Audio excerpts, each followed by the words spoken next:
तिळाचे लाडू मऊसूत व्हावे म्हणून गुळामध्ये चिमूटभर हा पदार्थ घातला की अगदी होटाने सुद्धा खाता येईल इतके मऊसूत लाडू तयार होतात.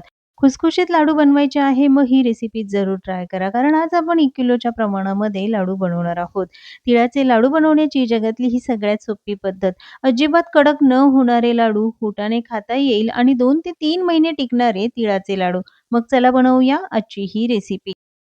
लाडू बनवण्यासाठी अर्धा किलो तीळ घेतलेली आहे. मी जी तीळ वापरली ती साधीच आहे. तुम्हाला आवडत असेल तर पॉलिश केलेली तीळ सुद्धा वापरू शकता. पण ही तीळ कपानेही मोजून घेऊ म्हणजे गुळाचं प्रमाण चुकणार नाही आणि लाडू अगदी परफेक्ट तयार होतील. 4 कप तीळ आहे. तीळ स्वच्छ निवडून घ्यायची, त्यामध्ये बारीक खडे असतात. ही तीळ खायला चविष्ट लागते म्हणून लाडू बनवण्यासाठी मी ही साधीच तीळ वापरली. लाडू खुसखुशीत व्हावे म्हणून नक्की कोणता गूळ वापरायचा. घरामध्ये गुळाचे बरेचसे प्रकार असतात. अगदी गुळाची पावडर सुद्धा, पण त्यापासून लाडू तयार होणार नाहीत. हा छोट्या आकाराचा जो गूळ दिसतो तो कधी-मधी गोड खाण्यासाठी, चहा किंवा काढा बनवण्यासाठी वापरते. त्यानंतर चौकोनी आकाराचा असो किंवा ढेपेमधला गूळ. हा साधाच गूळ आहे. खुसखुशीत मऊसूत लाडू हवे असतील तर साध्या गुळाचाच वापर करायचा. चिक्कीचा गूळ अजिबात वापरायचा नाही, कारण चिक्की कशी कडक असते त्यासाठी चिक्कीचा गूळ वापरतात. चिक्कीचा गूळ अजिबात वापरायचा नाही. लाडू खुसखुशीत नाही तर कडक होतील. आता गूळ बारीक चिरून घेतल्यानंतर कपाने मोजून घेऊया. मी 4.5 कप गूळ घेतला. वजनी प्रमाणात 600 ग्राम गूळ आहे. गूळ जास्त का घालायचा, तर लाडवामध्ये आपण शेंगदाणे सुद्धा घालणार आहोत. 1 कप शेंगदाणे भाजून त्याची साल काढून घ्यायची. मिक्सरवरनं अशी जाडसर भरड करून घ्यायची आहे. शेंगदाणे घातल्यामुळे गूळ थोडा जास्तीचाच घालायचा, नाहीतर मिश्रण कोरडं होतं, व्यवस्थित होणार नाही. सगळ्या सामानाची जुळवाजुळव झाली की सगळ्यात शेवटी मात्र तीळ भाजून घ्यायचे आहे. कढई चांगली गरम झाली, गॅस मध्यम आचेवर ठेवायचा आणि 5 ते 6 मिनिटं तीळ चांगली भाजून घ्यायची, अगदी खरपूस होईपर्यंत. तीळ तडतडायला लागली म्हणजे ती व्यवस्थित भाजली गेली आहे. एकसारखी तीळ भाजून घ्यायची. लाडू असो किंवा चिक्की, शक्य असेल तर साध्या तिळाचाच वापर करा. पॉलिश केलेली तीळ खायला चांगली लागत नाही, म्हणून शक्यतो साध्या तिळाचाच वापर करा. तीळ चांगली भाजली गेली की छान फुलते देखील.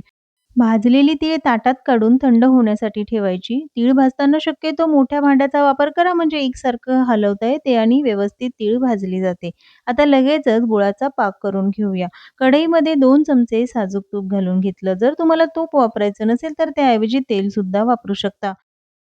लगेचच त्यामध्ये गूळ घालायचा आहे. गॅस मात्र मध्यम आचेवर ठेवून गुळाचा पाक करायचा. सतत हलवत राहायचं म्हणजे एकसारखा मिक्स होईल, खाली लागणार नाही.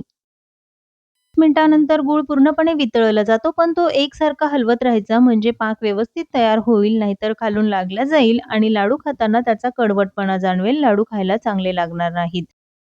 पाक तयार होण्यासाठी 7 ते 8 मिनिटं तरी लागतात. पण तरी देखील पाक अगदी परफेक्ट तयार झाला आहे की नाही हे बघण्यासाठी वाटीमध्ये थोडंसं थंड पाणी घ्यायचं. त्यामध्ये तयार केलेल्या पाकाचे 6 ते 7 थेंब घालून घेऊया. जर पाक पाण्यामध्ये विरघळला म्हणजे तो पूर्ण शिजलेला नाही. पुन्हा एकदा 1 ते 2 मिनिटं शिजवून घ्यायचा. पाकाचा असा गोळा तयार होतो, पण मऊसूत गोळा आहे. एकदम कडक गोळा तयार झालेला नाही, म्हणजेच पाक अगदी परफेक्ट तयार झाला आहे. खूप कडक गोळा झाला म्हणजे पाक जास्तीचा शिजला जाईल आणि त्यामुळे लाडू कडक होतील. तर लगेचच गॅस बंद करायचा आणि यामध्ये पाव चमचा घालायची आहे बेकिंग पावडर.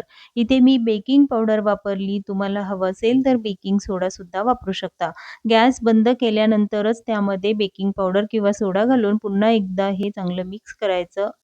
बेकिंग पावडर घातल्यानंतर पाकाचा रंग बघा थोडासा लाईट झाला आहे आणि पाक फुलतो देखील.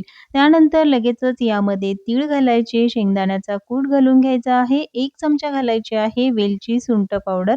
तुम्हाला हवं असेल तर यामध्ये थोडीशी जायफळ पावडर सुद्धा घालू शकता. आता मात्र गॅस सुरू करायचा. एकदम कमी आचेवर ठेवून 1 मिनिटं हे चांगलं मिक्स करायचं. फार जास्त वेळही गॅस सुरू करायचा नाही आणि मिक्स सुद्धा, नाहीतर मिश्रण कोरडं होईल आणि पाक जास्तीचा शिजला की लाडू कडक होतील. हे चांगलं मिक्स झालं आहे. गॅस बंद करायचा आणि लगेचच लाडू वळायला घ्यायचे. इथे मात्र जराही वेळ वाया घालवायचा नाही. हाताला थोडंसं तेल लावून घेतलं म्हणजे हाताला चटकेही बसणार नाही आणि मिश्रण हाताला चिकटणार नाही. इथे मी चमचा घेतला आहे. एका चमच्याच्या प्रमाणामध्ये मिश्रण घ्यायचं आणि लाडू वळायचे म्हणजे एकसारखे लाडू तयार होतील. लाडू अगदी परफेक्ट वळले जातात. जरासुद्धा वेळ वाया घालवायचा नाही, पटकन ही प्रोसेस करायची आहे. सगळं साहित्य योग्य प्रमाणात असेल, तर लाडू देखील अगदी परफेक्ट तयार होतात. पण जर तुमचं मिश्रण कोरडं झालं, तर काय करायचं? अर्धा कप गूळ घेऊन त्याचा पाक तयार करून घ्यायचा आहे आणि हा पाक या मिश्रणामध्ये घालून व्यवस्थित मिक्स करून घेतलं, की लाडू तयार होतील. पण मिश्रण जर पातळ झालं, तर काय करायचं? तर त्यामध्ये थोडेसे तीळ किंवा शेंगदाण्याचा कूट घालून घ्यायचा. तीळ आणि गुळाचं प्रमाण जर योग्य असेल, तर लाडवाचं मिश्रण ना कोरडं होईल ना पातळ. सगळे लाडू बनवून घेतले आणि सगळ्यात शेवटी जे मिश्रण उरलं आहे, ते मात्र अगदी कोरडं झालं आहे. त्याचे अजिबात लाडू वळले जात नाही. त्यानंतर गॅस सुरू करायचा आहे. 2 मिनिटासाठी हे मिश्रण पुन्हा एकदा गरम करून घ्यायचं आणि मग लाडू बनवायचे. सगळ्या मिश्रणाचे लाडू बनवून घेतले आणि एवढ्या साहित्यामध्ये छोट्या आकारातले 100 लाडू तयार होतात आणि जर तुम्ही थोडे मोठे लाडू बनवले, तर 80 लाडू तयार होतील. तयार केलेले लाडू पूर्ण थंड झाले, की डब्यात भरून ठेवायचे. 2 ते 3 महिने टिकतात आणि अगदी शेवटपर्यंत हे असेच खुसखुशीत राहतात. अजिबात कडक होत नाहीत. मऊसूत तोंडात टाकताच विरघळणारे असे तिळाचे लाडू. आजची ही साधी सोपी रेसिपी तुम्हाला कशी वाटली? कमेंट्समध्ये जरूर सांगा. पुन्हा भेटूया एका नवीन रेसिपीसोबत.